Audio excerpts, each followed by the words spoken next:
কেমন আছো সবাই? আশা করছি সকলেই ভালো আছো। নতুন একটি ভিডিওতে সবাইকে স্বাগত জানাই। আজ সোমবার এখন সকাল 9:30। গত 2-3 দিন থেকে শরীরটা খুব খারাপ ছিল। ঘরের কোনো কাজ কাম করতে পারিনি, 2 দিন পর্যন্ত স্নানও করিনি। 2 দিন বাদে আজ তৃতীয় দিনে আমি সকালবেলা স্নান করে ঘরের সমস্ত কাজ সেরে এসেছি মন্দিরে। কারণ গতকাল রাতেই ভেবে রেখেছিলাম যে শরীর খারাপ করে তো 2টো দিন আমি স্নান করিনি, আগামীকাল যাই হোক না কেন স্নান করে মন্দিরে যাব। ঠাকুরের ইচ্ছায় সকালবেলা থেকে শরীরটা মোটামুটি আমার ভালো লাগছে। সমস্ত কাজকাম সেরে চলে এসেছি মন্দিরে, আমি আর বোন দুজনেই। আজ সকালে বাড়িতে দুধ নেওয়া হয়নি। ভোলে বাবার মাথায় জল চড়াবো, দুধ ছাড়া কি হয়। এখানে এসে 10 টাকার একটা দুধের প্যাকেট কিনে দুইজনে ভাগ করে নিয়েছি, আর 10 টাকার ফুল বেলপাতা। আজ সকাল থেকেই কিন্তু মেঘ আছে, ঠান্ডাটা অনেকটাই কম আছে অন্য দিনের তুলনায়। গতকাল কিন্তু ভীষণ ঠান্ডা ছিল, সেই তুলনায় আজকে ঠান্ডাটা অনেকটাই কম আছে। যাই হোক, চলো আগে পুজোটা দিয়ে আসি। ঘরের অন্যান্য সমস্ত কাজ হয়েছে, তবে রান্নাবান্না কিন্তু এখনও করিনি। সেই কাজটা একদমই পরিপূর্ণ বাকি রয়েছে। মন্দিরে কিন্তু প্রত্যেক দিনই এইরকম ভিড় হয়, কারণ এখানের মানুষ প্রত্যেক দিন স্নান করে ভোলে বাবার মাথায় জল দিতে আসে, বিশেষ করে বিহারি মেয়ে ছেলেরা। পুজো দিয়ে বাড়িতে চলে এসেছি। এসে ঘরের আর একটু যা আমার কাজ ছিল সেগুলো সেরেছি। খানিকটা সময় বসেছি, বোনদের ঘরে গিয়ে একটু চাও খেয়েছি। তারপর এসেছি রান্না করতে। এখন বাজে 12টা 20। 12টা 20-এ আমি রান্না করতে এলাম। আজকে রান্নার জন্য কি কি নিয়ে এসেছি, এখানে আছে মৃগেল মাছ যাকে বলে। এই মাছটা ঘরে কম আনা হয়, বেশিরভাগই রুই মাছ আনে। আর কয়েকদিন থেকে শরীর খারাপ থাকার কারণে মুখে কিছু ভালো লাগছে না। গতকাল বিকেলবেলা যখন ওর বাপি বেরিয়েছে তখন বলে দিয়েছিলাম, হয় কচুর গাঠি, কচু, ওল বা মেটে আলু, এর মধ্যে থেকে যে কোনো একটা সবজি নিয়ে আসবে। মাছ দিয়ে বেশ ঝাল করে রান্না করা হবে।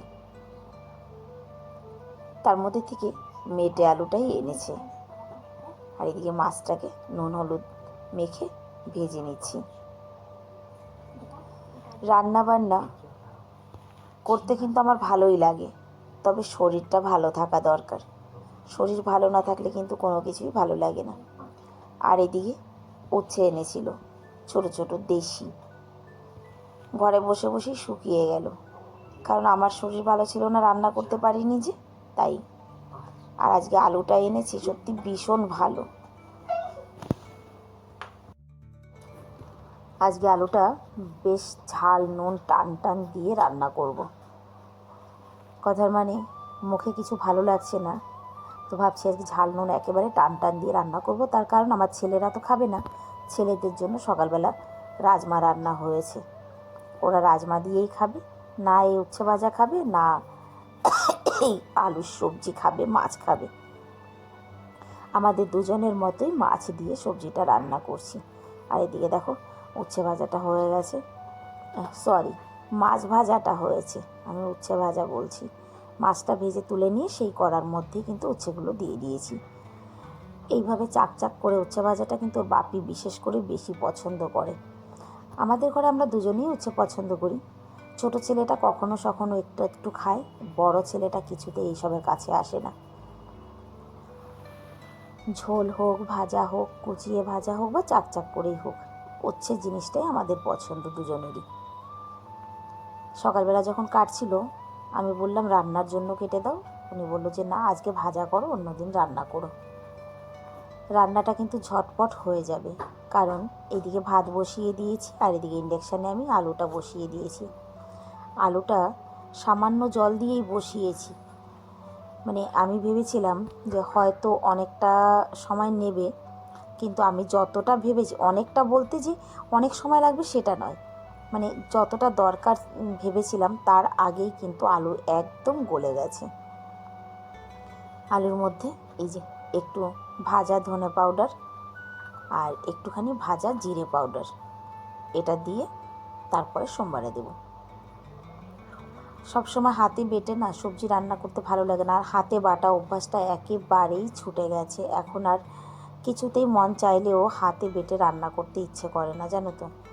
যদিও বা আমি ঘরে সমস্ত মশলা তৈরি করে নিই, এই যে ধনে জিরে লঙ্কা পাউডার যা কিছু সব কিন্তু আমি ঘরেই তৈরি করে নিই, কোনোটাই বাজার থেকে কিনে আনি না। আর এদিকে ভাতও প্রায় হয়ে এসেছে। একটা সময় ছিল রান্নার কথা ভাবলেই ভাবতাম কিভাবে রান্না করব, কি করে রান্না করব, কিন্তু মানুষ ওই যে অভ্যাসের দাস করতে করতে করতে করতে এখন একদমই শিখে গেছি। আর দেখো আলুটা এতটাই গলে গেছে যে সবজির ঝোলটা একেবারে টেনে গেছে।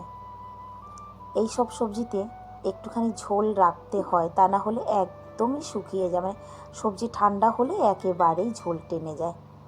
তো ভাবছি আমরা খাবো দুজনে, ঝোলটা মানে আর দরকার নেই, টেনে যাক বা যাই হোক।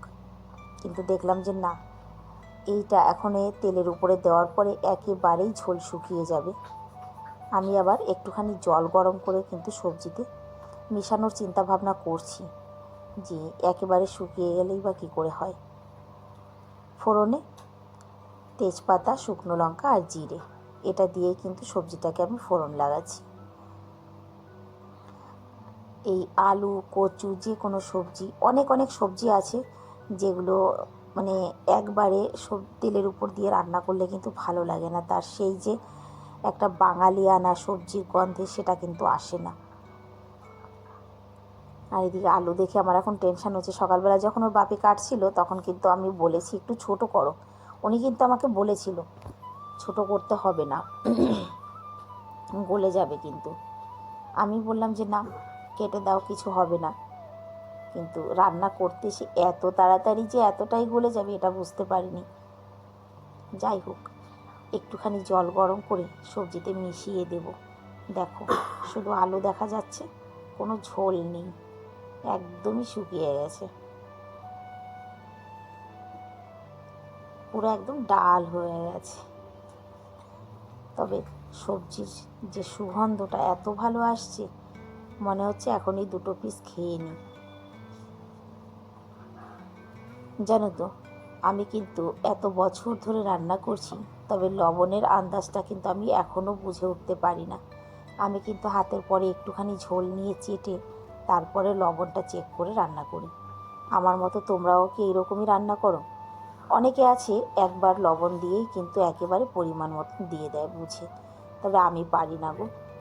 অনেকবার মানে চেষ্টা করেছি কিন্তু হয় না প্লাস মন মানে না যে না একটু চেক করে দেখি তো।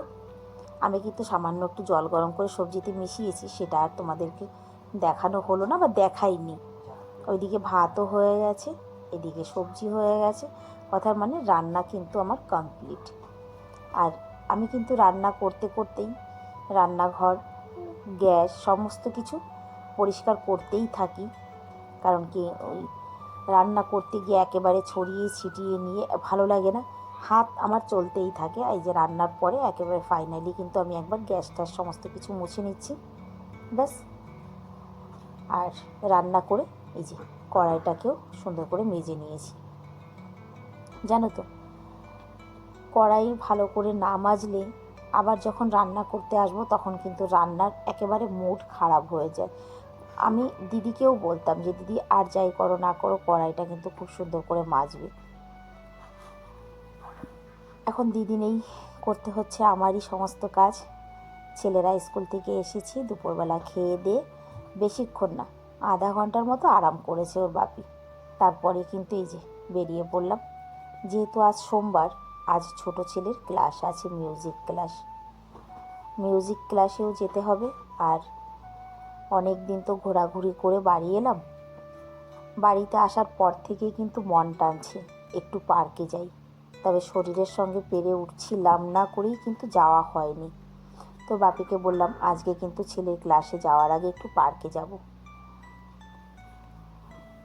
আর আজকে সোমবার, আজকে যাই খাবার নিয়ে যাই বা যাব, সেটা কিন্তু ওরা খুব খুশিতে খাবে। তার কারণ মঙ্গলবার দিনকে না পার্কে এত লোক আসে যে এত খাবার পায় ওরা, যে কোনো খাবারের প্রতি ওদের ততটা টান থাকে না।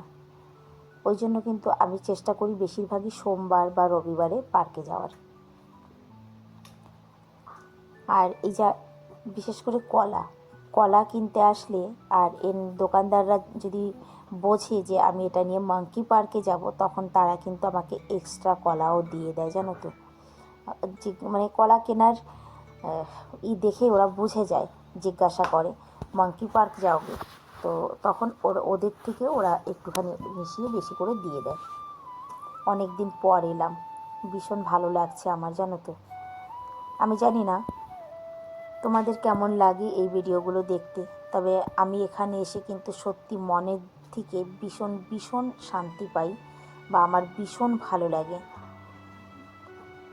অনেকেই আমাকে কিন্তু এই মাঙ্কি পার্কে আসা নিয়ে অনেক রকমের কথা বলে, কেন অযথা পয়সা নষ্ট করো, কেন ওখানে গিয়ে মানে করো, এগুলো তো মানুষদের দিতে পারো, গরিবদের দিতে পারো। হ্যাঁ, অবশ্যই পারি, গরিবদেরও আমি দিই। সেটা হয়তো তোমাদের দেখানো হয় না, বা দেখো না বলতে সরি, দেখানো হয় না।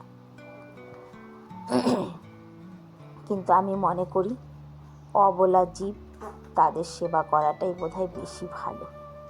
আজকে অনেক দিন পরে এসেছি তো, আমার কিন্তু সত্যি অনেক ভালো লাগছে আজকে। আমি জানি না তোমাদের কেমন লাগছে। পার্কে খাবার দিয়ে চলে এসেছি ছেলের মিউজিক ক্লাসে। তবে আমি ক্লাসের মধ্যে বসবো না, জানো তো। ক্লাসটা বেসমেন্টের ভিতরে, এখানে একদমই মোবাইল চলে না, মানে নেটওয়ার্ক থাকে না এখানে এলে। ছেলেকে ক্লাসে বসিয়ে দিই, তারপর আমি চলে যাব। কারণ কি, এখানে তো 1 ঘন্টা আমার বসেই থাকতে হবে। 1 ঘন্টা বসে না থেকে আমি কিন্তু বেশিরভাগই ওকে ছেড়ে দিয়ে চলে আসি পার্কে। কারণ এখানে 1 ঘন্টা অন্তত আমি জগিং করতে পারি, হাঁটতে পারি। তো 1টা ঘন্টা কিন্তু আমি এখানে এসে জগিং করি। তো ওকে ছেড়ে দিয়ে আমি ধীরে ধীরে চলে এসেছি পার্কে। ঠিক ছুটির আগেই আবার যাব, গিয়ে ছেলেকে নিয়ে নেব। দেখো, মানে পার্কটা একেবারেই মানে কি বলবো, জঙ্গল। এখানে কিন্তু লোক কম আসে, হয়তো মর্নিং টাইমে বেশি আসে, ইভিনিং টাইমে তেমন বেশি লোকজন কিন্তু এখানে দেখা যায় না, খুব কম। 2 জন 1 জন, এর বেশি লোক কিন্তু এই পার্কটায় থাকে না। কথার মানে একদমই নির্ঝুম শান্ত চারিদিকটা। আমি যখন পার্কের মধ্যে ঢুকে খানিকটা এগিয়ে এসেছি, তখন পিছন পানে একটা লোক দেখলাম আসছে। লোকটাকে দেখে না আমি একেবারে চমকে উঠেছি। ওই যে দেখো, অল্প একটু তোমাদেরকে দেখালাম পিছনে ক্যামেরাটা করে। এবার হয়তো ভাববে চমকে উঠেছি কেন। লোকটাকে দেখে আমার কেমন যেন মনে হলো পাগল না কি কে জানে। আমি খানিকটা সময় ওখানে দাঁড়িয়ে কিন্তু ওনাকে ফলো করলাম। দেখলাম যে না, পাগল না, উনি কিছু খুঁজে বেড়াচ্ছেন। যাই হোক, 1 ঘন্টা পার্কে কাটিয়ে চলে এসেছি ছেলেকে নিতে। আমিও এসেছি, ছেলেরও ছুটি হয়েছে। ছুটি হওয়ার পর ছেলেকে নিয়ে আজকে কিন্তু সিধা ঘরে যাচ্ছি না, যাব একটুখানি মন্দিরে। অনেক দিন হয়েছে মন্দিরেও আসি না। আর সন্ধেবেলা মন্দিরে সন্ধ্যা আরতির পরে সুন্দর একটু প্রসাদ দেয়, সেই প্রসাদের জন্যই এসেছি কিন্তু আজকে। তবে এসে দেখলাম যে মন্দিরে সুন্দর করে সমস্ত সাজগোজ হচ্ছে সরস্বতী পুজোর জন্য। আর একেবারে সন্ধেও হয়ে গেছে কিন্তু। 6টা মানে শীতের দিন 6টায় সন্ধে হয়েই যায়। দেখো, সরস্বতী পুজো আছে আর মানে 3 দিন আছে সরস্বতী পুজো। 4থা দিনে পুজো। কি সুন্দর করে যে ডেকোরেশন করেছে। এখানে কিন্তু বড় করে সরস্বতী পুজো হয়। সরস্বতী পুজো হয়, ভোগ বিতরণ হয়, সমস্ত কিছুই হয়। তবে দেখলাম সন্ধে আরতি 3টে মন্দিরে করে, তো শুধুমাত্র একটা মন্দিরে কেবল শুরু হয়েছে। সন্ধ্যা আরতি শেষ হতে হতে অনেকটাই দেরি হবে। এখান থেকে তো আমার আবার ঘরে ফিরতে হবে, ঘর অনেক দূর। প্রসাদের অপেক্ষা না করে ছেলেকে নিয়ে ঘরের উদ্দেশ্যে রওনা হলাম। আমি ধীরে ধীরে ঘরের দিকে এগোই। তোমরা ভিডিওটা দেখে সুন্দর করে একটি কমেন্ট করো।